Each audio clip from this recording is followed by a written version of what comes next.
mas quero abrir aqui com... Pode ser com você, Ana? Pode ser, vamos abrir aqui com a Ana, sobre a temática descolonização e a luta pela terra, da Palestina na América Latina.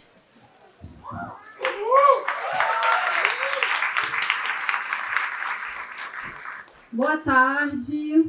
É uma alegria muito grande estar aqui nessa mesa, estar aqui também lançando, né, esse livro sobre educação zapatista. Engraçado que ontem, né, eu participei da mesa, né, escutando a mesa sobre 2013, sobre as, né, lutas de 2013, e me lembrei que a primeira vez que eu fui para Chiapas foi junto de outros companheiros e companheiras também estavam aqui na mesa e também participando. Naquela ocasião, né, que era a ocasião de muitas lutas libertárias, né, em 2013 aqui no Brasil, também era a ocasião que acontecia a Escoelita Zapatista. Não sei se vocês já ouviram falar na Escoelita Zapatista. A Escoelita Zapatista foi um momento em que, diferente da lógica colonial que a gente está acostumado muitas vezes, né, onde os intelectuais ensinam o povo, onde os brancos ensinam os índios, né, o que aconteceu na Escoelita Zapatista é que os indígenas zapatistas abriram suas portas para ensinar, né, numa escola sem paredes, sobre a vida comunitária, né, a vida autônoma. Então foi uma experiência muito marcante que eu tive a honra de participar junto de outros companheiros aqui, que também estão aqui hoje. E essa experiência foi tão marcante, né, que me levou a querer pesquisar, né, e viver por um ano em Chiapas.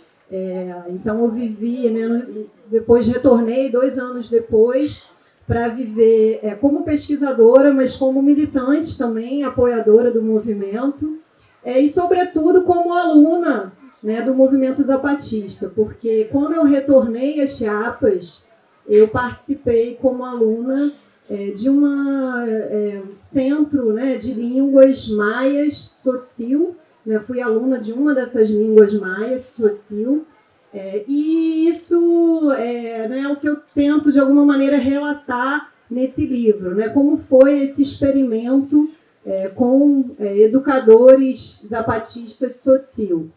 E aí, né, a minha tentativa foi pensar a educação zapatista não apenas numa escola autônoma ou numa comunidade específica, mas num espaço aberto de composição entre diferentes mundos, né? Né, a gente acaba conhecendo muito os comunicados oficiais do movimento zapatistas, né, que muitas vezes circulam, né, desde 94 em diferentes espaços. E eu falo um pouco desses comunicados, mas tento falar um pouco também da intensa dinâmica intelectual, de formação que existe entre educadores e educandos nos diferentes espaços formativos do movimento. Então, eu, né, tento trazer, né, essas vozes nesse livro e também, ao mesmo tempo, né, fico muito feliz, né, além de estar muito bem acompanhada aqui nessa mesa, fico muito feliz. E eu fico muito feliz também, né, de estar lançando esse livro num momento que é também um momento de aniversário do movimento zapatista, que no fim desse ano, né, na virada do ano, na verdade, no dia 1º de janeiro, vai completar 30 anos do Levante Zapatista, né? Então, viva Zapata, isso aí! Então, em um momento, né, que é um momento de celebração, mas também de muita luta, né, porque o contexto, nesse momento, né, em muitos lugares do mundo, e especialmente em Chiapas também, não está nada fácil, né, mas, ao mesmo tempo, um momento também de celebração desses 30 anos desse levante. Né, há 30 anos atrás, num momento em que o discurso neoliberal dizia, né, que era o fim da história, que não era possível uma nova revolução, né, milhares de indígenas maias se levantaram para dizer um já basta a 5 séculos de colonização, para dizer um já basta, né, a um racismo sofrido pelos povos indígenas, para dizer um já basta a exploração, né, do trabalho indígena muito forte na região também. E, sobretudo, para se colocar também contra as muitas políticas neoliberais que, naquele momento, seguiam ameaçando a divisão de terras, né, na região. Então, né, como essa temática da mesa, que eu acho que é uma temática central, a terra foi uma questão fundamental que levou, né, os zapatistas a se levantarem. Então, e a terra, né, como uma coisa que eu tento discutir também, né, ela tem diversos aspectos, né, cosmológicos, cosmopolíticos também.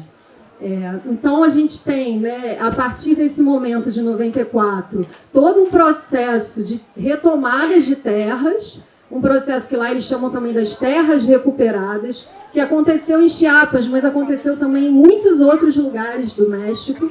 E esse processo de terras recuperadas, especialmente em Chiapas, teve todo um vínculo com o que se chama, né, hoje em dia, da autonomia zapatista, da construção da autonomia zapatista, que passa por diferentes esferas da vida coletiva, né?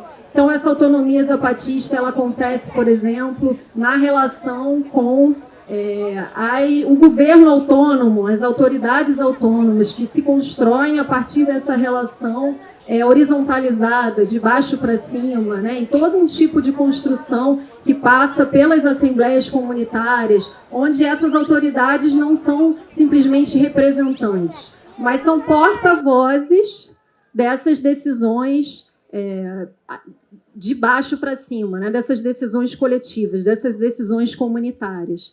Essa autonomia, ela também está presente na educação, na saúde, nas diversas cooperativas que existem na região, na comunicação comunitária. Então, essa autonomia, né, que vem sendo construída, né, ela não é um processo acabado, mas ela vem sendo construída, né, ao longo desses anos, ela está nessas diferentes esferas da vida coletiva. No livro, mais especificamente, eu vou falar sobre a educação zapatista, que ela passa por um lado, toda uma proximidade com diversos princípios da educação popular, como o diálogo, a preocupação, né, com a transformação social. E, junto disso, ela também traz, né, como a Célia Chacriabá fala, todo um processo de indigenização da educação. Né? Então, por exemplo, né, uma das questões que os educadores zapatistas sempre me falavam, toda essa estrutura dessa educação autônoma que vem sendo construída desde o Levante de 94, ela é só um caminhar, que eles falam que é um caminhar perguntando que vai em direção à educação verdadeira. Né? Então, eles têm todo esse processo de construir esse sistema educativo autônomo, mas esse sistema educativo autônomo ele está constantemente caminhando para essa educação verdadeira. E aí, o que seria essa educação verdadeira? Né? E aí, muitas vezes eu falei, gente, será que verdade é essa ideia de uma verdade unicista, né, platônica, daquela verdade que você alcança? E com o tempo, né, eu fui entendendo que a educação verdadeira, né, essa ideia de verdade, que é Baxi, de Tzotzil, ela, na verdade, ela pressupunha uma relação fundamental de pertencer à terra, né, de pertencimento à terra.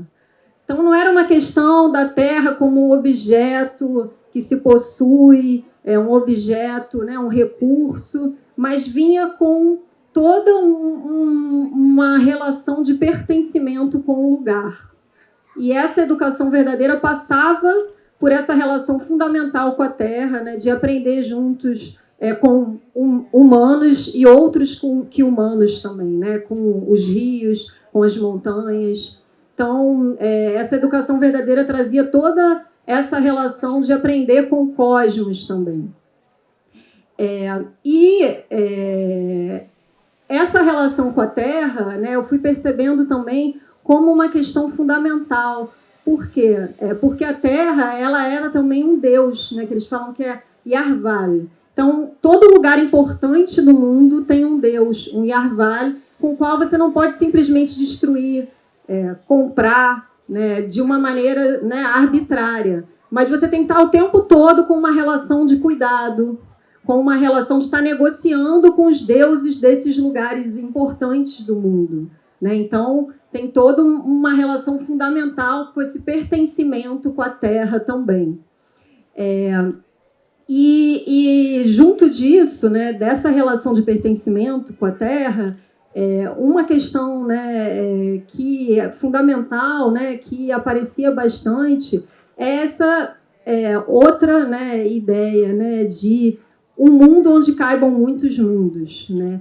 E aí, retomando um pouco o contexto atual, né, de Chiapas, que, como em muitos outros lugares, né, do planeta, tem sido um contexto de degradação das condições de vida, né, de degradação das condições do planeta, ainda assim, né, os zapatistas têm se reinventado nesse contexto. Então, você tem um endurecimento, né, por um lado, da militarização na região, do aumento dos cartéis ligados ao narcotráfico, e em meio a esse contexto, né, eles vêm falar, olha, a gente não vai se render, a gente vai continuar lutando, né, em meio a esse contexto cada vez mais duro.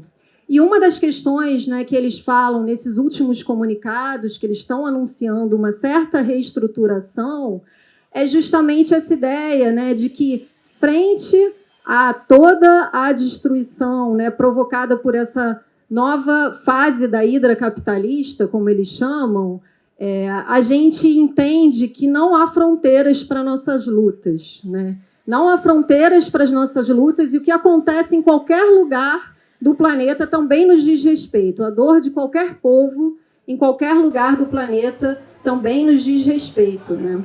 E isso, né, está muito ligado, eu acho que tanto essa proposta dessa mesa, né, que conta aqui, né, tanto com a presença do mestre Joelson, que, né, traz toda essa dimensão do trabalho da Teia dos Povos, de articulação, de construção de autonomias, está vinculado, né, a ao genocídio, né, que o povo palestino vem sofrendo. E eu acho que defender essa ideia, né, de um mundo onde caibam muitos mundos é uma possibilidade, né, da gente pensar a importância, né, da solidariedade entre os múltiplos povos, entre as múltiplas lutas, né, e aí, como o próprio zapatismo fala, né, eles não querem ser um modelo a ser copiado, né? Então, por um lado, essa ideia rompe com a ideia de que você vai ter uma transformação social por um único mesmo caminho cosmopolítico, né? E, por outro lado, né, essa ideia de romper com essa transformação por um único caminho, né, cosmopolítico não significa, né, abrir mão da importância da solidariedade, né, entre os múltiplos povos, entre as múltiplas lutas, né? Por isso, acho que essa ideia, né, esse lema, na verdade, que é um lema ancorado, né, na luta, né, dos povos, que é lutamos por um mundo onde caibam muitos mundos, né, me parece muito fundamental para a gente pensar e agir, né, num mundo que sofre com o mesmo colapso ecológico, de um mesmo sistema, né, e que traz a importância da solidariedade, né, diante desse mesmo colapso ecológico. Não vou me alongar muito mais, porque temos, né, muitas outras, né, falas aqui também para a gente escutar.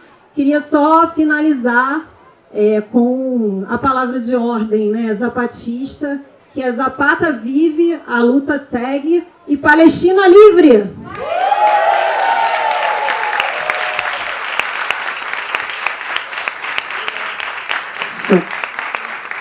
Obrigada, Ana, por trazer sua experiência, sua contribuição.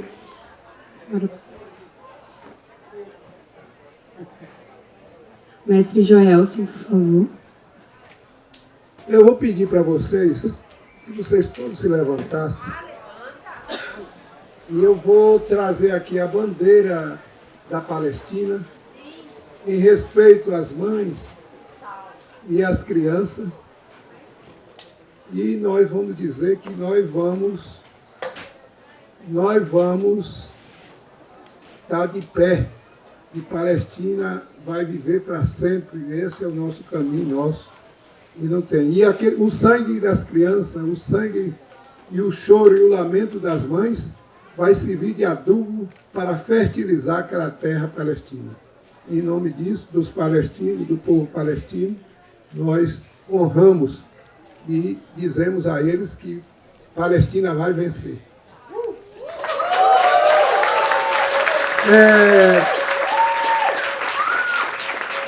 E gostaria também, nesse momento aqui de oportunidade, a gente louvar e saudar um povo que já existiu aqui, existe aqui e vai retomar, que é os povos originários.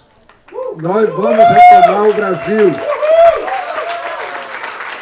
Pode escrever e entender isso. Nós vamos tomar o nosso país. Porque o país tinha dono, essa terra tinha dono, e essa terra era um paraíso. E o capitalismo está destruindo a nossa terra, está destruindo o nosso povo, e nós vamos ter que se responsabilizar e retomar a terra para garantir a terra. Nós, da Teia dos Povos, defendemos a luta por terra e território para garantir a grande humanidade que nós vamos construir aqui no Brasil. Por último, da saudação primeiro, eu quero dizer que a diáspora africana, ela veio aqui para ficar. Apesar da escravidão, apesar do ódio, apesar de tudo que nós viemos fazer, nós somos maioria no Brasil. E junto com os nossos orixás, junto com Ogum, nós vamos se juntar aos povos originários e vamos fazer um país para todos os brasileiros e brasileiras, porque nós entendemos que a terra, nós não tem dom na terra. A terra é parte, é mãe, faz parte da gente, a natureza faz parte da gente. E o grande problema que está acontecendo hoje foi que a gente profundamente abandonamos a nossa mãe. A nossa mãe hoje está na mão do latifúndio, está na mão do agronegócio, que produz 3 vezes a necessidade do povo brasileiro e tem uma grande quantidade de gente morrendo de fome. Então, para que essa mãe na mão de uns carrascos desses, uns odiosos desses? Então, nós precisamos retomar a nossa mãe, pedir muito encarecidamente perdão a ela e fazer um grande trabalho para restituir a ela o que foi tirado pelos esses anos de colonização, pelos esses anos de exploração do capitalismo. Isso é tarefa nossa. Os povos originários, junto com o povo preto, junto com os povos da periferia, nós prometemos a vocês, nós vamos retomar nosso país. Nós vamos refazer esse país com terra e território e dignidade para todo o povo. Falando isso, eu queria trazer aqui um toque de um birimbau para a gente escutar ele mais calmo, para vocês verem como é que nós vamos fazer esse Brasil. Nós vamos transformar esse Brasil em festa, trabalho e pão.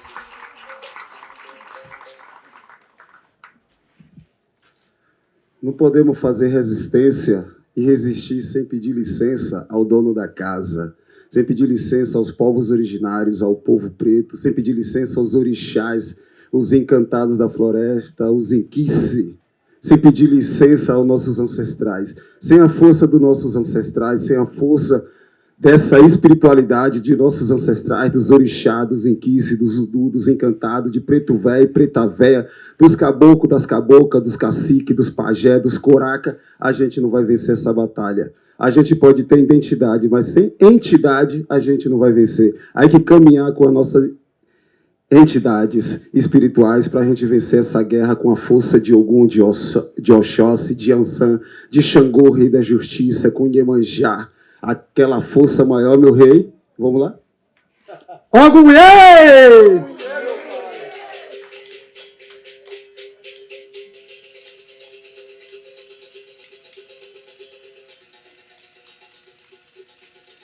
Deus caboclo, salve Deus no céu, salve Deus na terra, salve Deus no mar, salve a todos os orixás, salve os caboclos, chamamos um caboclo que veio da mata, as caboclas, a força maior, a força de Zangue e Zangue, e de meu pai lembrar, e de uma força maior, para vencer essa batalha, a força de Ogum. Ogum Iê!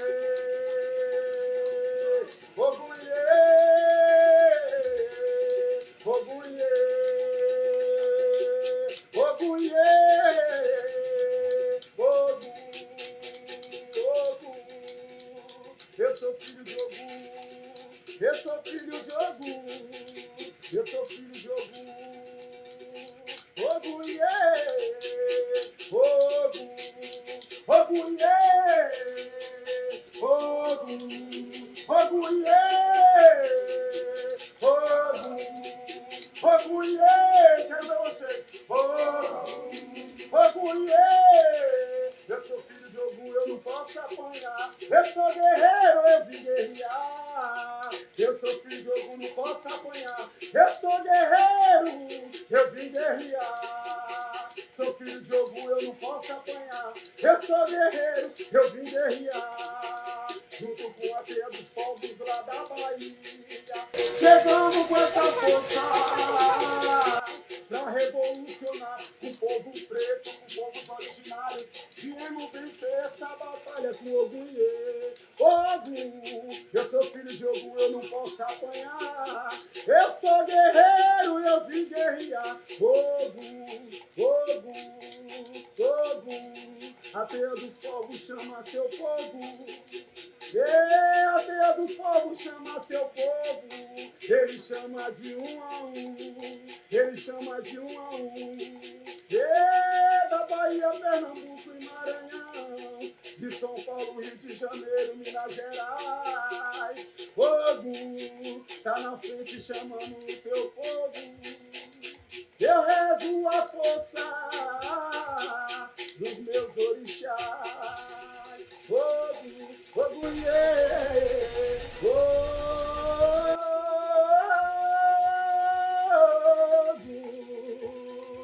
Salve a Bahia, salve Rio de Janeiro. Salve Rio de Janeiro, salve a Bahia.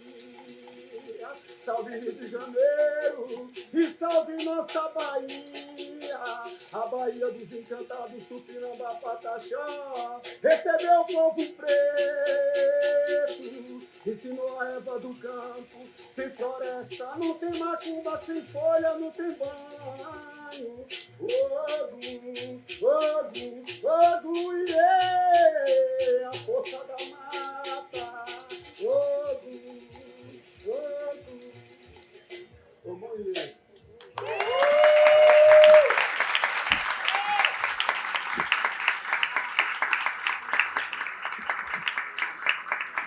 Desculpe eu fazer essa introdução aqui, pedir essa licença, porque nesse momento nós estamos vivendo um momento muito difícil. Nós trocamos nossa entidade pela nossa identidade. O que significa isso? Nós estamos encurralados, nós estamos dominados pelo capital. Os nossos paladar, as nossas vidas, a cegueira para acumular, a cegueira para destruir. E quando a gente começa a seguir o caminho do capitalismo, a gente começa a seguir o caminho da destruição. Não é possível nós estar num país extremamente com a população pequena e uma quantidade enorme de terra e gente sem terra. E muita gente sem terra. A Babilônia vai ruir. A Babilônia já ruiu. E é preciso nós acordar para esse momento. A Babilônia ruiu. E é preciso abandonar muita gente para, se nós quisermos reequilibrar a Babilônia, se nós quer reequilibrar a cidade, é preciso assumir a luta por terra e território. Sem terra, sem território, nós vamos levar o nosso país à falência e à destruição de todo o povo. Então, nesse sentido, eu peço aos companheiros para sentar e vou falar só 2 minutos mais, porque eu não vou gastar esse tempo todo. Ainda tem tempo, mas eu não vou gastar esse tempo todo, porque eu quero ouvir o povo aí da responsabilidade que a gente tem. A gente escreveu esse livro. Esse livro é um livro simples, que está mostrando para nós algumas coisas. E ele não terminou, porque nós tivemos cuidado que queremos ver todo mundo aqui dentro. Porque cada um tem que escrever a sua história, tem que escrever seu caminho, para a gente juntar todos num grande caminho. Esse livro é Por Terra, Território e a Revolução dos Povos. A Revolução dos Povos.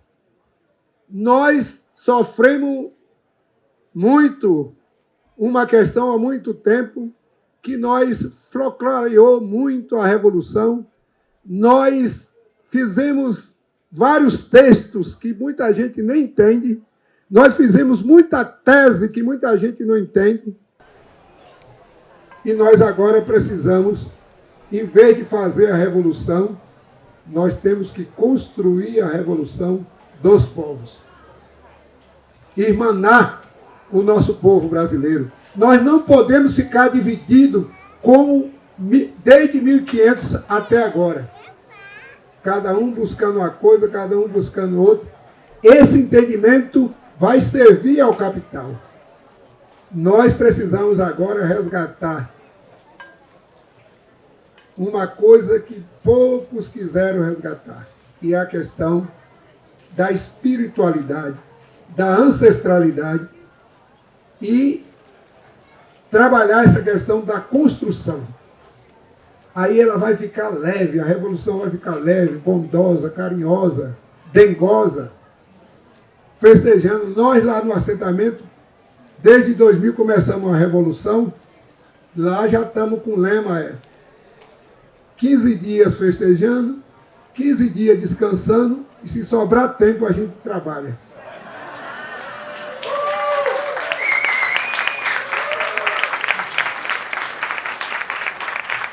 Para que nós engordar mais o capital?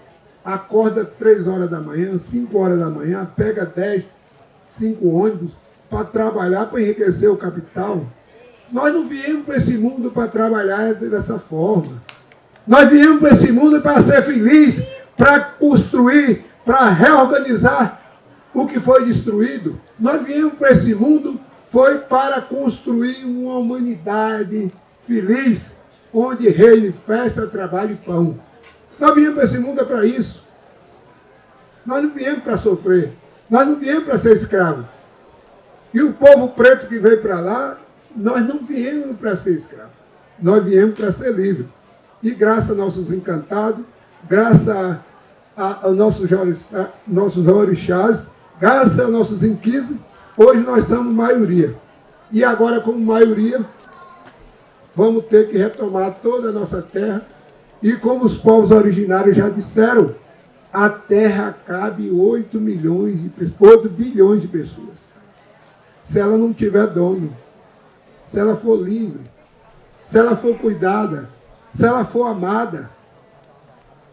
E nós temos capacidade de alimentar toda a humanidade. Então, por isso, falar hoje do povo palestino, falar da luta do povo palestino, é falar da luta pela terra. Eu não admito um povo que sofreu tanto com os povos israelenses e está fazendo aquele massacre com aqueles povos, com aquelas mães chorando a perda dos seus filhos, com as mães chorando a perda do seu lar, com as mães enterrando os seus filhos. A mortalidade de criança é maior quase do que os exércitos. Então, eu não consigo entender como eles estão, que sofreu tanto na mão de Hitler, está fazendo uma perversidade com esse povo. Então, apoiar a luta palestina é apoiar a luta por terra e território. Apoiar os povos originários está desde 1500 lutando para defender a terra e o território, e nós, muitas vezes, por covardia, por silêncio, nós estamos deixando esse povo ser massacrado. Nós não podemos fazer isso. Quantos anos tem a universidade nossa brasileira? Quantos anos? Esse povo já estava aqui há mais de 40 mil anos. Esse povo tem 12 mil anos que estão fazendo agricultura aqui. E essa terra era um paraíso. Todo mundo com a barriga cheia, um povo feliz, um povo que cantava, um povo que louvava o sol, um povo que louvava a lua, um povo que louvava as águas. E os portugueses chegaram aqui com as caravelas, tomaram a terra desse povo, e nós estamos em silêncio até hoje. Nós não podemos se permitir a isso. Nós não podemos ficar em silêncio e permitir a morte do povo palestino, o massacre do povo palestino. Então nós precisamos reagir, porque muitas vezes quando a gente se cala, a gente também é cúmplice. Essa matança do povo brasileiro, essa miséria, essa destruição que o capital está fazendo aqui, nós também somos cúmplices. Porque nós somos maioria e estamos calados, cada um querendo defender o seu quinhão, defender a sua posição, defender o seu status quo. Gente, vamos sair para isso. Nós abraçados, nós irmanados, nós festejando, nós cantando, nós podemos expulsar esse ódio, essa violência, essa desordem, essa coisa tão triste que está acontecendo na gente. E por último, vou dizer a vocês, claramente, se nós não entender essa questão espiritual, não estou falando e nem contra a religião nem nada, eu estou dizendo que nós precisamos manter uma espiritualidade para manter a esperança, para manter o amor, para manter a fraternidade, para manter a construção de uma sociedade verdadeiramente humana. Porque quando os portugueses chegaram aqui, foi a primeira coisa que eles fizeram, foi desumanizar os povos indígenas e achar que eles eram nem animais, uma coisa que eles podiam matar. Depois trouxeram o povo preto da África, o povo negro da África, dentro do navio, e mais da metade foi jogado no mar. E o resto que sobrou aqui, eles massacraram, botaram para trabalhar horas a fio, acorrentado, escravizado e debaixo do chicote. Mas eles pensaram que ia matar a gente, que ia destruir a gente. Mas a força dos nossos orixás, a força dos nossos inquis, está nós aqui de pé hoje. E agora os inquis estão convocando, os ancestrais estão nos convocando, os nossos espíritos estão convocando, porque eles estão vagando, nossos espíritos, nossos antepassados estão vagando aqui, para a gente ter coragem de se levantar e não morrer sentado nem deitado nessa terra, porque essa não foi a missão que nós viemos aqui. Nós viemos, a nossa missão foi clara: ide a terra, crescer e multiplicar e melhorar o mundo. Essa é a nossa tarefa. Então, nesse sentido, meus irmãos e minhas irmãs, lutar por terra e território hoje, em pleno século XXI, que era para nós já estar livre disso, não precisar mais disso. A luta pela terra é o princípio. A luta pela terra é o princípio. A luta pela soberania alimentar é o princípio. A luta pela ecologia é o princípio. Nós temos que juntar tudo isso na miscelânea e começar a construir o mundo que nós acreditamos, que nós queremos para todos nós. E como diz o velho índio, aqui cabe todos nós para ser felizes, cantar, festejar, honrar e acreditar que nós podemos fazer um país grandioso para a gente viver e ser feliz. E vou avisar o povo preto que está afastado um pouco da luta pela terra e pelo território. Nós temos que retomar a luta pela terra e pelo território, inclusive para equilibrar a cidade que está toda destruída. Vão morrer de fome e de sede. Vão morrer de fome e de sede se nosso povo preto continuar dentro dessas favelas, dentro desses guetos, esperando o salvador da pátria. Não tem salvador da nossa pátria. É nós por nós e por nós. Não tem outro caminho para a gente viver.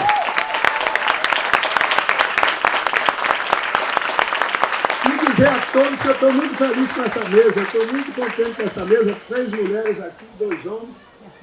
E a gente, é nessas discussões que nós vamos encontrar o caminho da esperança, do amor, da bondade e da luta. Porque sem luta, sem guerra, nós não vamos chegar a lugar nenhum. Quanto mais nós recuar, o bicho chega. Quanto mais se nós enfrentar, o bicho some. É preciso afugentar dessa terra, desse país, do mundo, o capitalismo. Muito obrigado. Obrigada, mestre. Obrigada pela aula, né? Aqui. Quero passar a fala aqui, agradecer ao mestre mais uma vez, passar a fala aqui para a Jamila. Olá, boa tarde. Obrigada, Felipe, pelo convite. Para mim é um prazer fazer parte dessa mesa. Eu recebi o convite da Yara Osman para fazer parte dessa mesa, numa cooperação com a Uniperiferias, por ocasião do lançamento do texto da Zukiswa Havana, que é uma sul-africana. Ela publicou um texto em língua inglesa que nós traduzimos por Relatos da Vida Palestina sob o Estado de Apartheid. Antes de começar a falar um pouco do trabalho da Zukiswa, eu queria contextualizar um pouco como que aconteceu a tradução desse livro, porque de fato foi algo muito importante e é uma história do livro fora do livro. A Zukiswa, ela tem trabalhos, ela é uma escritora premiada pelo Instituto Goethe por contribuição à literatura e à língua. Ela tem vários romances publicados e há 4 anos ela tem um trabalho de parceria com a Uniperiferias nessa relação sul-global, né, de contribuição de autores e de histórias, né? E a Zukiswa, esse ano, ela participaria do Festival de Literatura Palestina, que ocorreu em maio desse ano, e o Daniel, que é editor da Uniperiferias, porque ele foi meu colega de universidade, nós fizemos a graduação e mestrado juntos em estudos árabes. Ele tinha muita curiosidade de conhecer a Palestina, mas nunca tinha tido oportunidade de estar lá. E quando ele descobriu que a Zukiswa foi convidada para participar desse festival, ele, como muitos outros amigos dela que gostariam de saber como que é a realidade palestina, pediu para ela fazer relatos diários de como foi a experiência dela enquanto uma mulher escritora do sul global, adentrando esse território sob um estado de colonização, uma colonização moderna, uma colonização militar, uma colonização cultural e da expropriação de territórios, né? Então, a Zukiswa diariamente mandava relatos para o Daniel, contando como que tinha sido o dia dela. E Daniel, vendo aquele material, falou assim: Zukiswa, isso dá um livro, né? Por que a gente não transforma isso num livro? E quando foi em agosto, ela chegou a uma edição final desse livro em língua inglesa, e em outubro, acho que 5 de outubro, ela mandou o manuscrito, né, editado do que viria a ser o Relatos da Vida Palestina sob o Estado de Apartheid. E para todos que estão acompanhando o que está acontecendo agora, né, na Palestina histórica, Daniel recebeu esse arquivo no dia 5 de outubro e no dia 7 de outubro aconteceu a fatalidade que todos nós sabemos e que desencadeou todo esse massacre, né? E por ironia do destino, eu estava na Palestina, eu estava em Jerusalém nesse mesmo período, e Daniel recebeu esse material e leu e disse: não, isso aqui é muito interessante, isso precisa ser publicado, mas não havia uma data para que isso acontecesse. No dia 7, a Zukiswa manda uma mensagem para o Daniel de madrugada aqui, né, lá já era de fim do dia, falando: Daniel, você viu o que aconteceu? Eu acho que a gente vai ter que segurar o livro. Acho que não é o momento para a gente publicar esse livro. E passado meia hora, ela falou assim: não, eu acho que mais do que nunca esse livro deve ser traduzido.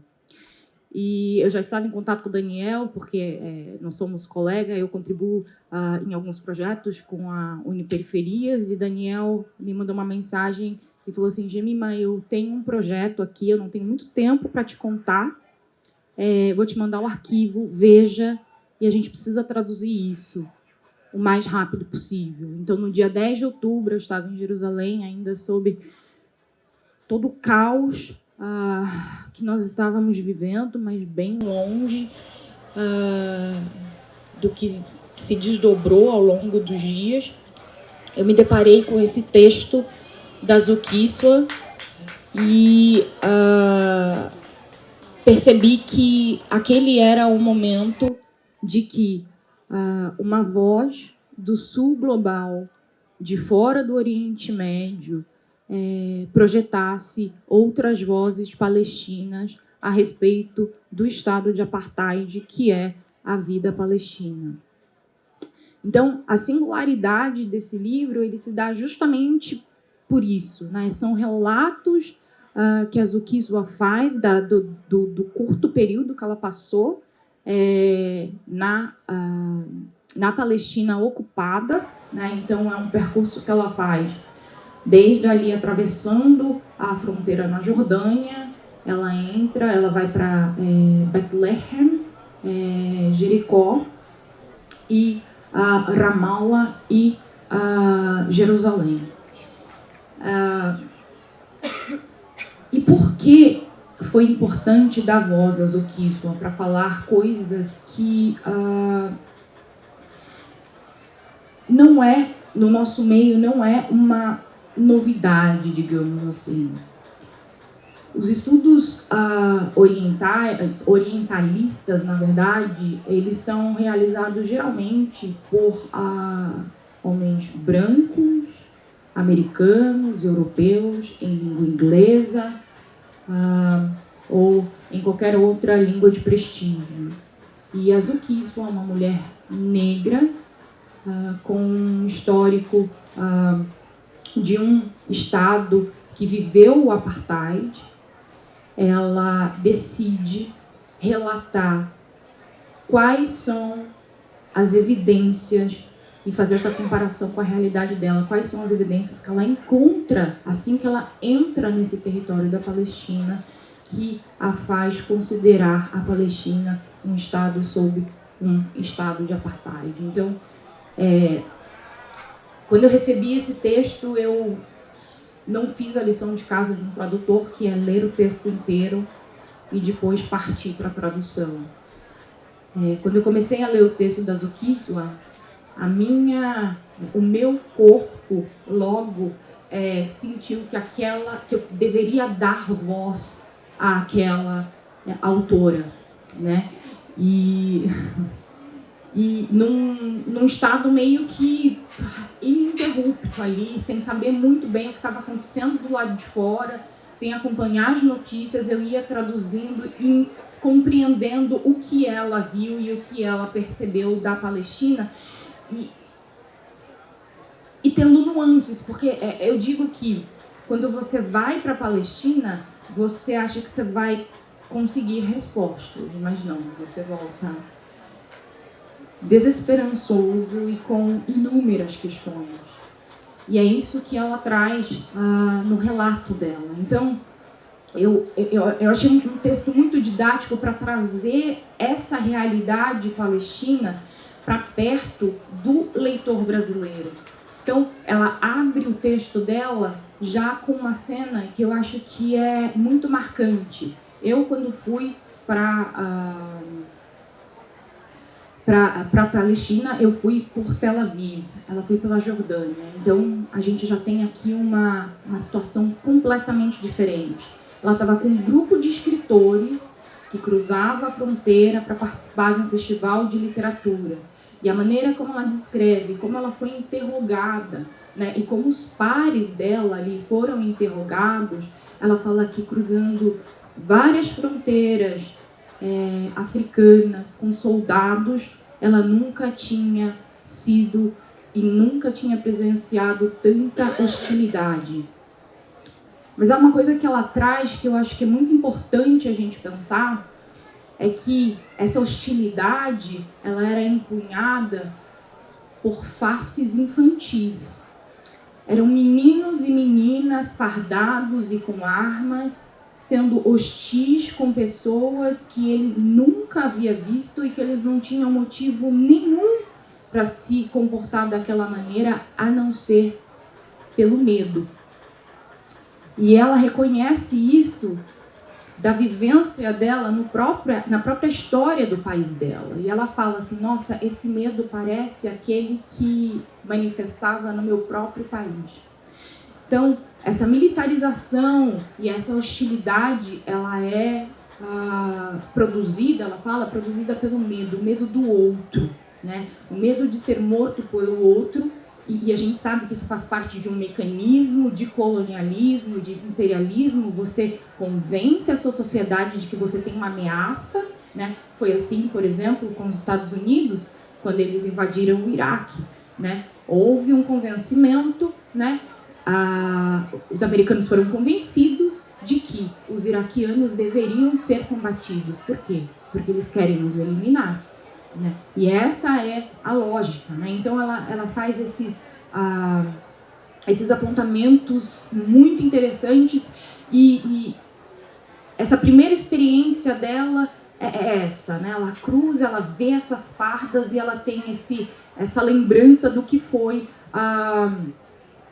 a vida na África do Sul, né? E ela diz que os sul-africanos inventaram o apartheid e Israel melhorou aquilo, modernizou a um nível inesperado. Nunca se esperou que isso fosse acontecer. Então, eu acho muito bonito que quando ela entra dentro desse território, ela se depara com bandeiras azuis e brancas e ela sente um nó no estômago, como se ela estivesse revivendo tudo aquilo que fora vivido na África do Sul, né? Então, ela faz todo um percurso descrevendo cada uma das experiências que ela foi tendo nesses territórios e como isso está totalmente linkado com a política do apartheid. E eu acho que uma coisa muito interessante que ela traz aqui, que é muito didática e que eu queria até compartilhar com vocês, eu vou ler um trecho, é que ela faz uma explicação sobre a Palestina, né? Então, ela faz a seguinte descrição, falando sobre as impressões dela sobre a Palestina. Minhas impressões são muitas nessa masterclass sobre a Palestina. Meu resumo para você é como ela descreve o território e as divisões que hoje os palestinos vivem. A Cisjordânia, que é conhecido em inglês como West Bank, e a gente usa o nome Cisjordânia. A Cisjordânia consiste das áreas A, B e C. Na realidade, existe ainda uma quarta área, que são áreas anexadas por Israel fora do Acordo de Oslo, como, por exemplo, Jerusalém Oriental. A área A é teoricamente governada pela autoridade palestina, que tem, em teoria, o controle da administração e da segurança. Como mostram as constantes incursões e bombardeios pelas forças de defesa de Israel em Ramallah e outros territórios sob atribuição da autoridade palestina, o controle de segurança é muito mais aparente do que real. A área B está sob administração palestina e segurança israelense. E a área C está sob segurança e administração israelense. A área A seria para sul-africanos um Bantustã. A construção por parte de palestinos na área C é quase que exclusivamente proibida, enquanto israelenses podem construir onde bem entenderem. Palestinos têm placas de carros brancos. Israelenses e palestinos com cidadania israelense têm placas de carros amarelos. Tecnicamente, placas de carro amarelas não poderiam circular na área A, mas na realidade, placas amarelas podem percorrer qualquer lugar. Placas brancas apenas podem circular dentro dos limites da área A e com permissão da área B, mas nunca na área C. Como um povo que historicamente recebeu dos nazistas a marca da estrela de Davi, pode fazer o mesmo com outro povo é algo que precisa ser dissecado e analisado por psiquiatras e sociólogos, pois são incapazes de compreender.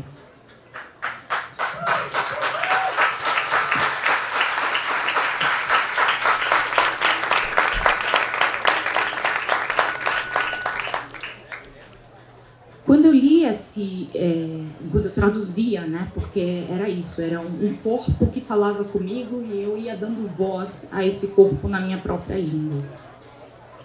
Enquanto eu lia isso, eu materializava toda essa experiência, porque a coisa é muito abstrata quando você tem um passaporte estrangeiro.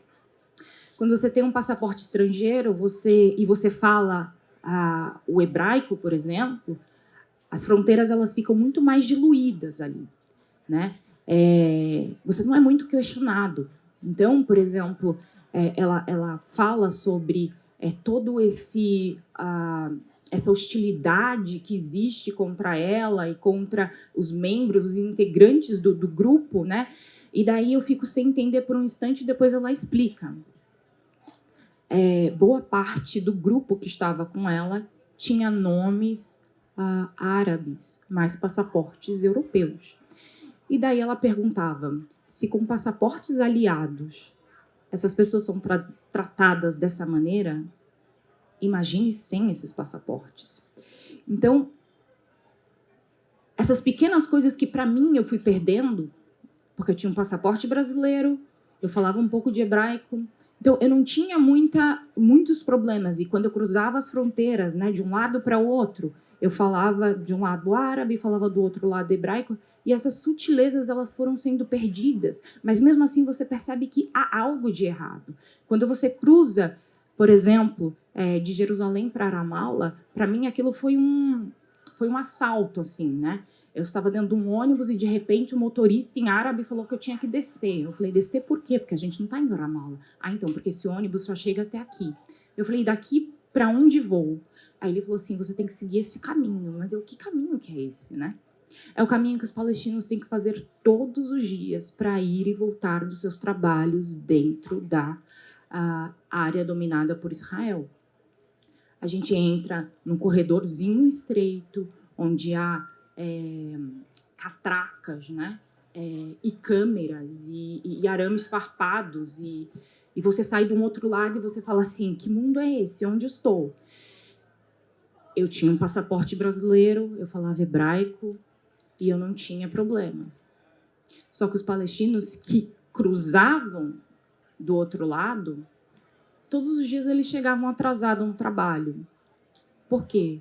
Porque geralmente eles eram parados e interrogados do porquê que eles estavam cruzando a fronteira. E eles tinham que mostrar a identidade deles todos os dias para dizer, eu tenho licença para entrar aqui. Então, a Zukiswa, ela, com esse olhar de mulher que passou por toda essa situação, ela ela amplia o debate. Ela amplia o debate porque é um olhar sul-sul para uma realidade que realmente é desesperançosa, né? E eu terminei de traduzir o texto dela, e a guerra acontecendo, e daí eu já não tinha mais contato com os meus amigos que estavam do outro lado da fronteira, né? Eles tentaram algumas vezes voltar para Jerusalém, mas eles já não podiam. Depois da guerra, quem era palestino não podia mais voltar para dentro de Tel Aviv ou de Jerusalém, mesmo com a licença para viver ali, para trabalhar ali, desculpa. E eu vivendo tudo aquilo, eu nunca vivi uma guerra. A guerra que eu vivo são as nossas guerras aqui do Brasil, e que não se parecem diretamente em nada com o que eles vivem lá. E eu muito confusa com isso, e pensando em toda essa questão do colonialismo e como resolver isso, né? Cheguei no Brasil falando com o Daniel, e aí o livro, né? Ele falou assim, não, vai sair e a gente está no caminho certo. Eu falei, a gente está no caminho certo, né? A gente precisa trazer esses novos olhares para as pessoas. Mas trazer esses novos olhares para quê? Né? Em que a literatura pode contribuir, né? E essa era uma questão que continuou ainda me incomodando, né? Porque eu estou dando voz a uma escritora que está vivendo essa experiência de perceber esse processo de colonização, esse processo de apartheid dentro dos territórios palestinos, e daí eu pensando no meu ofício e em que isso pode contribuir. E a minha pergunta era para os meus colegas, né? Historiadores e antropólogos, porque eu queria chegar numa conclusão, né? Em respostas para as minhas questões, todas as questões que esse livro levantava, que é a questão do colonialismo, que é a questão da opressão dos povos, né? Dos povos palestinos. Tá. E quando eu cheguei aqui na Flip com o livro e conversando com as pessoas que já estavam aqui, falando sobre a Palestina, eu falei, gente, vocês que são historiadores, que sabem melhor que eu, né? Existe algum povo, né, algum Estado, porque é bem isso que ele falou e que ela levantou aqui.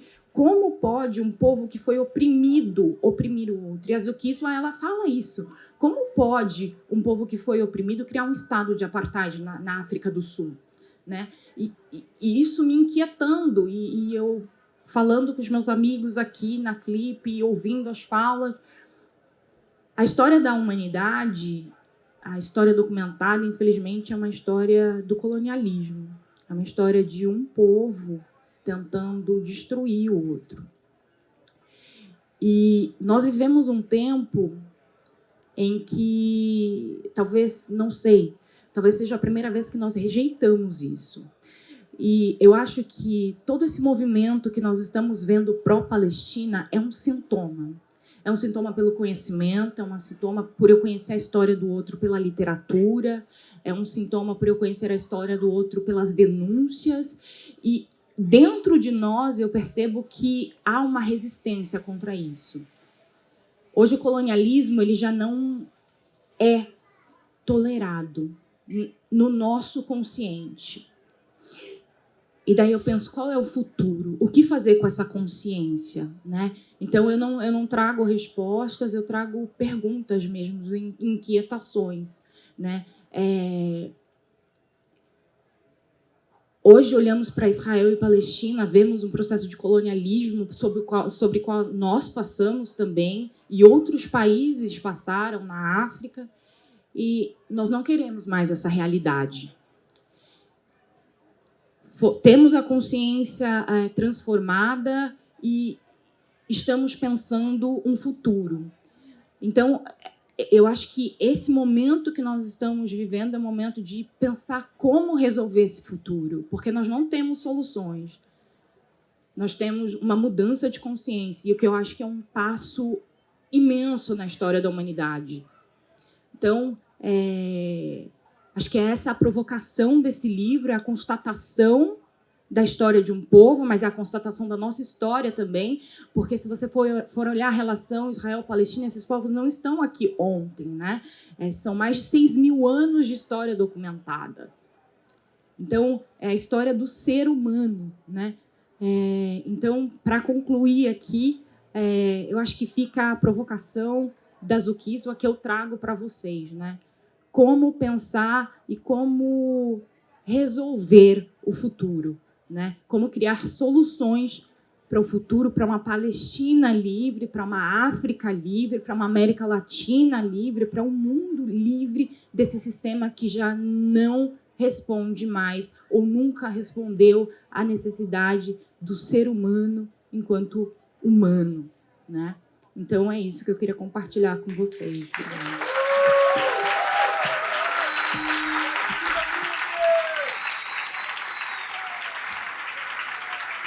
Obrigada, Jamima. Obrigada por trazer sua experiência para a gente. Quero passar a fala aqui para o Breno. Por favor. Boa noite. O cachorro estava me contando que ele se chama Hamas e que veio aqui assistir a nossa mesa especialmente. Hã? Não.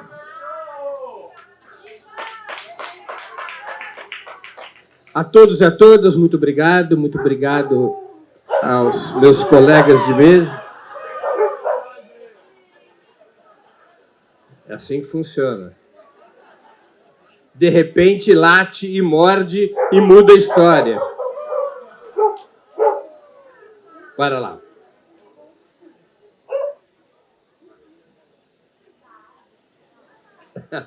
Bom, boa noite aos meus companheiros de mesa. Muito obrigado pelo convite, por estar aqui presente. E eu quero dedicar a minha intervenção sobre o grande tema dos nossos tempos, que é a resistência palestina ao Estado colonial e racista de Israel. Essa é a grande luta das nossas gerações.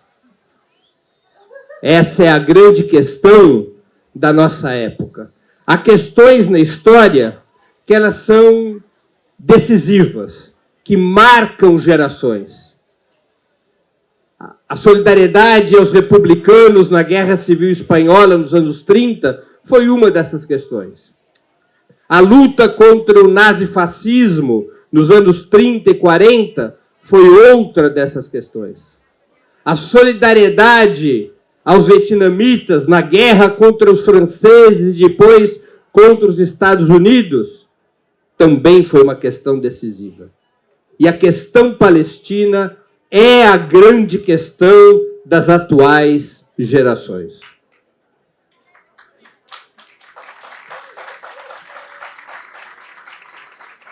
O que ocorre na Palestina não é, ao contrário do que a mídia corporativa do mundo inteiro tenta nos vender, o conflito entre dois demônios, o governo de Benjamin Netanyahu e o Hamas.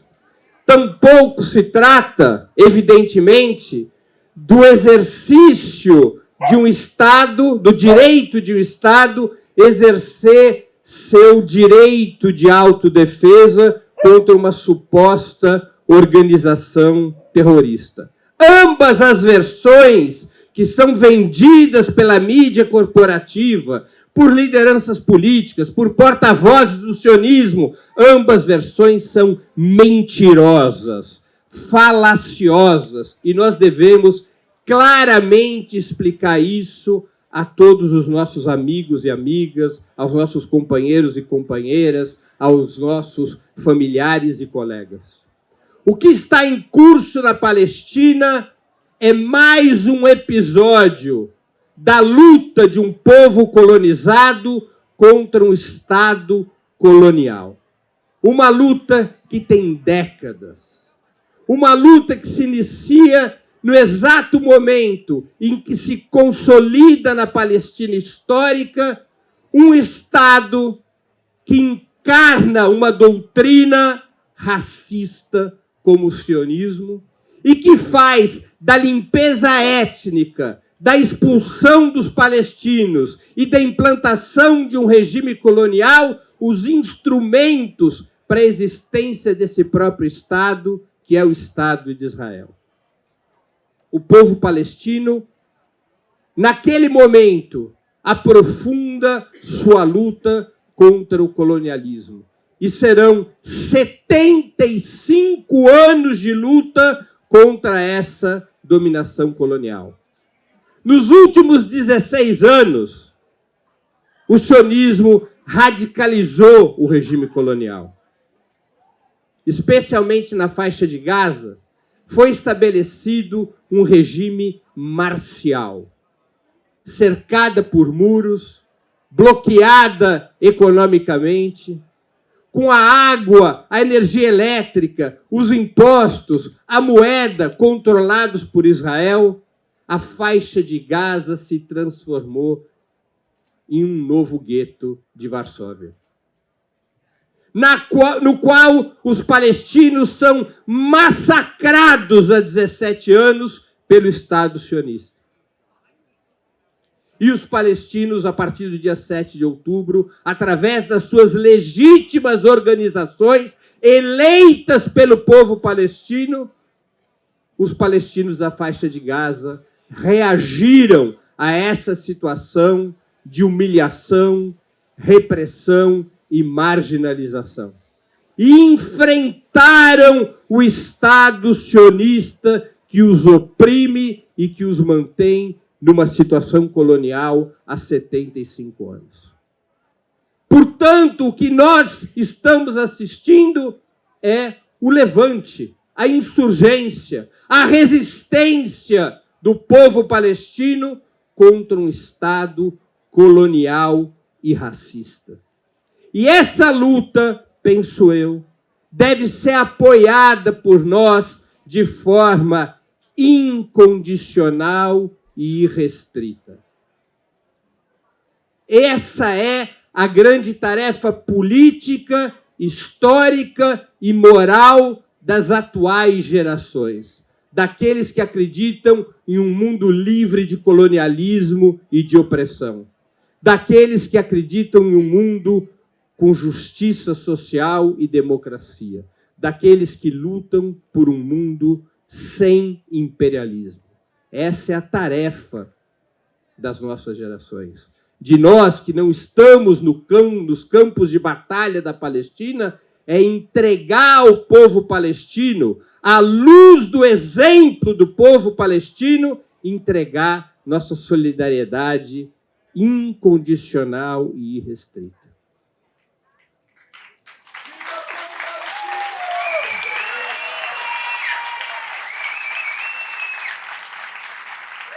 No curso dos debates, das mobilizações, das explanações a respeito desse tema, eu tive a oportunidade de intervir várias vezes, especialmente no programa que eu dirijo no Opera Mundi.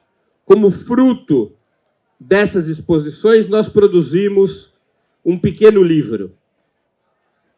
Já que nós somos uma feira literária, eu tenho aqui dizer que escrevi um livro. Me disseram que é obrigatório isso. Esse é o livro, Contra o Sionismo, retrato de uma doutrina colonial e racista. Esse livro busca expor essa corrente político-ideológica. O sionismo constrói uma narrativa falsa para tentar se proteger das críticas. Qual é essa narrativa? A de que o antisionismo equivale ao antissemitismo, porque o sionismo seria a própria identidade do povo judeu. E quem se colocasse contra o sionismo, quem se colocar contra o sionismo e contra a sua encarnação, que é o Estado de Israel, seria antissemita. E sendo antissemita, se equivaleria à tragédia do Holocausto, ao ódio contra os judeus praticado no seu apogeu pelas forças nazistas. Essa é uma grande mentira. E quem fala para vocês isso é alguém como eu, que vem de uma família judaica que foi dizimada, que foi praticamente dizimada nos campos de concentração da Polônia. Mas uma família que há 3 gerações luta ardentemente contra o sionismo. E por que luta contra o sionismo? Porque o sionismo, desde o seu nascimento, é uma doutrina racista. É uma doutrina que não propôs jamais criar um Estado nacional do povo judeu, porque o povo judeu não é uma nacionalidade. Os judeus não são uma nacionalidade. Os judeus são um grupo étnico-cultural espalhado em muitas nacionalidades. O Estado que o sionismo propôs foi um Estado étnico, um Estado racial. E vocês querem uma coincidência? Em que ano foi criado o Estado de Israel? 1948. O que também foi criado em 1948? O regime do apartheid da África do Sul. As leis do apartheid da África do Sul também são de 1948. O sionismo propôs esse Estado étnico-racial, um Estado supremacista, no qual os judeus deveriam deter o comando e a direção sobre todos os demais povos e etnias. Mas não propôs esse Estado étnico e racial em um lugar ermo, por exemplo, como alguns sionistas chegaram a propor no final do século XIX, na Patagônia, em Uganda, no Congo, não. Para poder arregimentar setores religiosos e ter um discurso mais popular entre os judeus de formação religiosa, eles propuseram construir esse Estado supremacista na Palestina, da onde os judeus saíram quase 2000 anos antes do surgimento do sionismo. Uma região na qual a imensa maioria era de árabes palestinos. Mais de 85% da população era de árabes palestinos. E a constituição desse Estado racista na Palestina significou que o sionismo, para além de racista e supremacista, passou a ser colonial.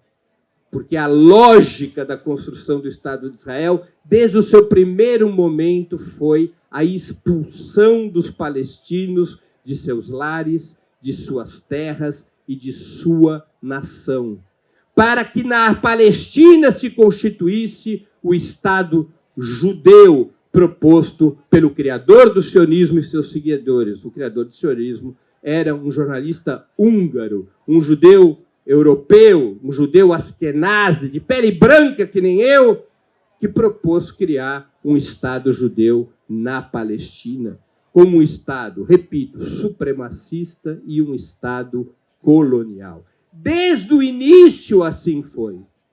E o sionismo não passa, dentro dessa lógica, de uma corrente político-ideológica entre os judeus, e não a identidade do judaísmo.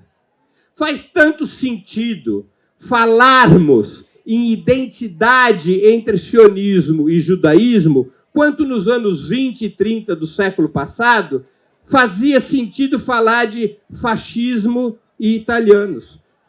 Não eram todos os italianos que eram fascistas. O fascismo é uma corrente que, num determinado momento, se tornou majoritária entre os italianos.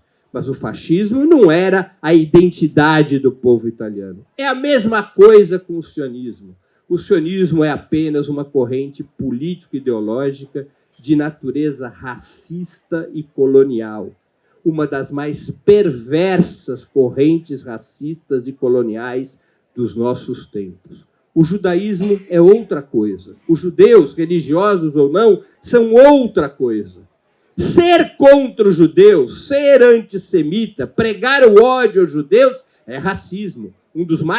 Uma das mais brutais formas de racismo que o mundo moderno conheceu, como nós sabemos ao conhecermos a história do Holocausto.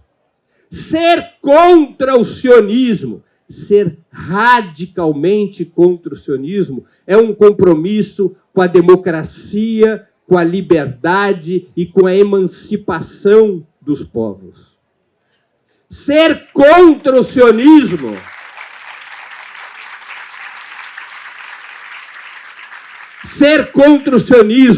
é um dever de todos os homens e mulheres que acreditam em um mundo justo. O sionismo pariu algo pior. Pariu o pior dos regimes pós-Segunda Guerra Mundial. Não há nada tão perverso após 45 quanto o regime sionista.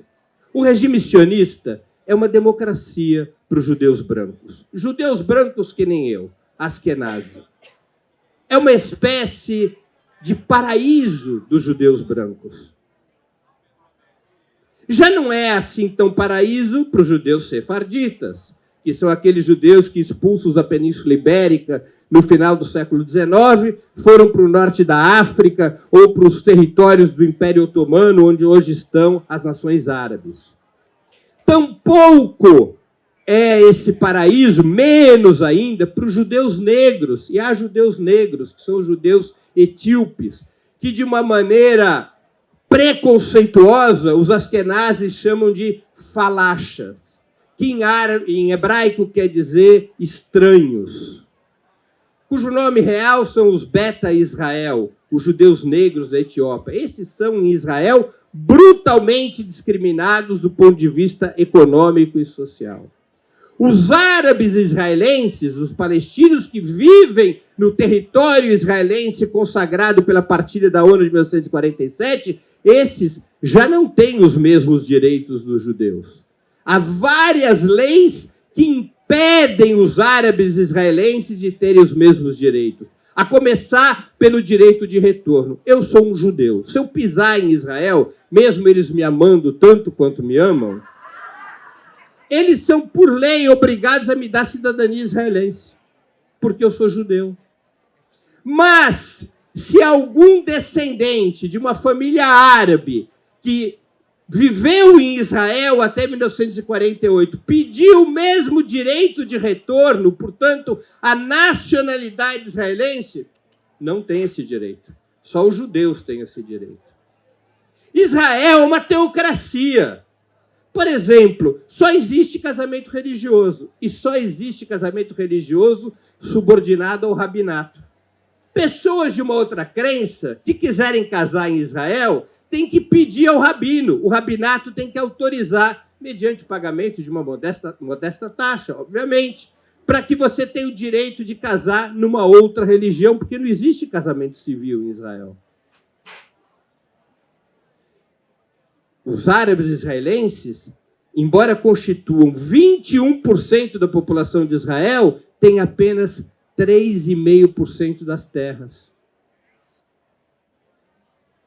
Se uma mulher árabe israelense se apaixona e deseja se casar com um palestino do território ocupado, eles não podem viver em Israel. Ou ela vai viver no território ocupado e perde sua cidadania israelense, ou eles têm que viver num outro país. E os filhos desse casal, embora ela seja árabe israelense, não terão a nacionalidade israelense. E quando nós falamos dos palestinos dos territórios ocupados, aí o que nós temos é o mais brutal regime de apartheid que nem na África do Sul existiu. Os palestinos dos territórios ocupados, que são mais de 5 milhões, eles não possuem qualquer direito. Eles não têm o direito à vida, como nós estamos assistindo na faixa de Gaza. Eles não têm direito à água. Eles não têm direito à energia elétrica. Eles não têm direito à sua própria moeda. Eles não têm direito de sair daquele território murado. Aqui eu vejo muita gente jovem. Gente jovem que nem vocês, que nem os jovens que eu aqui vejo, garotos e garotas com 16 ou 17 anos na faixa de Gaza, nunca viram o mundo fora das muralhas da faixa de Gaza. Por isso que a faixa de Gaza é considerada, por muitas organizações de direitos humanos, como o maior campo de concentração a céu aberto da história.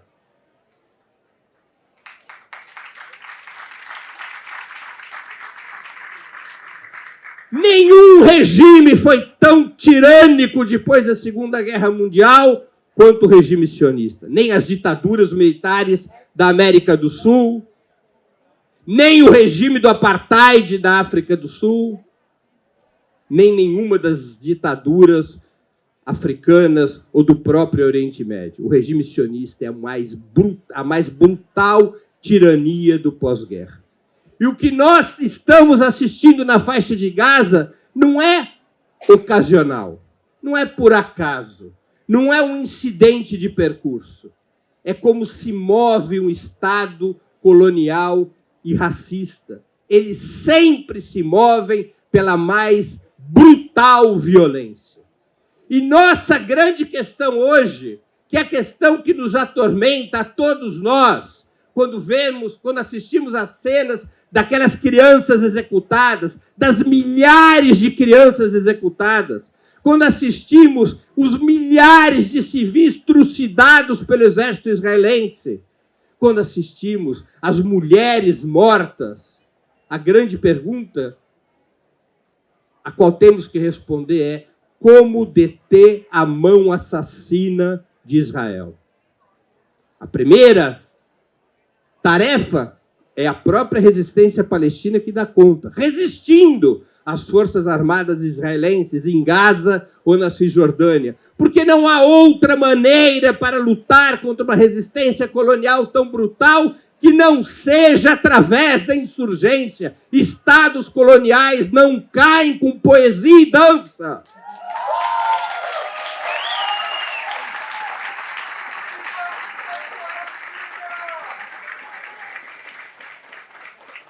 Estados coloniais caem, como sempre nos lembrava Frantz Fanon, quando o povo é capaz, de uma forma massiva e organizada, reagir a esses estados coloniais através da violência do oprimido contra a violência do opressor.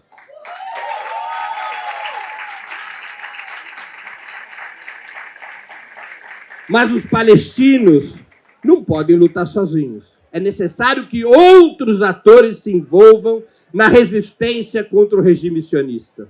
E aqui eu me refiro ao Hezbollah, ao Irã, à Síria, aos demais países árabes, cujo envolvimento crescente no conflito é essencial para que a resistência palestina possa enfrentar o regime sionista. E também me refiro, para concluir a minha intervenção, à solidariedade internacional. Eu vejo aqui algumas centenas de pessoas. Eu tenho certeza que as pessoas não estão aqui para ouvir nenhum de nós, muito menos a mim. As pessoas estão aqui porque o coração está apertado e porque a gente quer fazer alguma coisa. E porque a gente quer fazer alguma coisa para sermos solidários com a resistência palestina e deter a mão assassina de Israel. A solidariedade internacional é decisiva, porque a solidariedade internacional é que pressiona os governos, especialmente os governos capitalistas centrais, para obrigarem Israel a parar o massacre. São as centenas de milhares nos Estados Unidos, no Reino Unido, na França, na Alemanha, que podem conduzir os seus governos sob chicote a bloquear, sancionar e obrigar a mão assassina de Israel a ser detida. E alguns avanços vamos conseguindo. Israel, por 4 dias, teve que aceitar uma pausa. Teve que negociar com o Hamas e reconhecer o Hamas como força beligerante.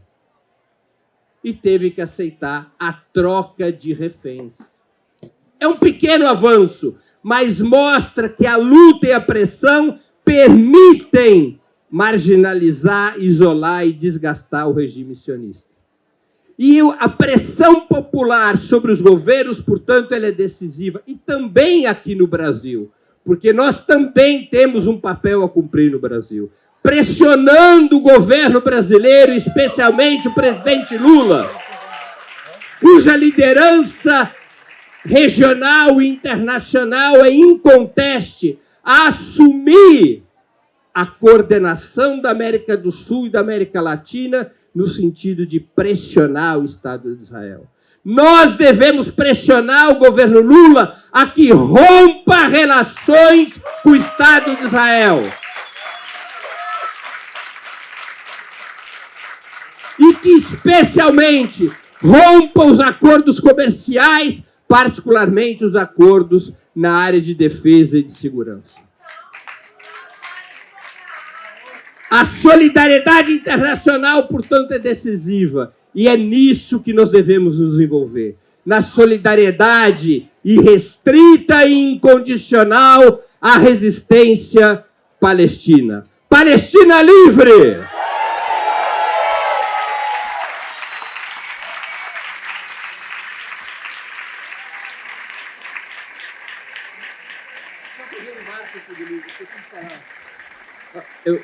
O meu editor, a gente gosta de terminar discurso bonito, mas o meu editor me lembrou que eu tenho que fazer um marketing, 2 marketings. O primeiro, que o livro está à venda aqui na livraria e que a gente... é o primeiro lançamento do livro, Sionismo, Retrato de uma Doutrina Colonial Racista. Quem quiser comprar, compre. Eu estou aqui para autografar, se alguém quiser o autógrafo. E amanhã, às 5 horas da tarde, na Casa da Libre, aqui é a Rua da Lapa 200, vai ter uma outra atividade sobre a questão palestina, exclusivamente sobre a questão palestina, com a minha participação e da Soraya, que é uma importante liderança palestina aqui no Brasil. Amanhã, às 5 da tarde, na Casa Libre, Rua Lapa 200. E aqui está o livro, por modestos R$ 58, vocês compram e ainda ganham um autógrafo. Muito obrigado.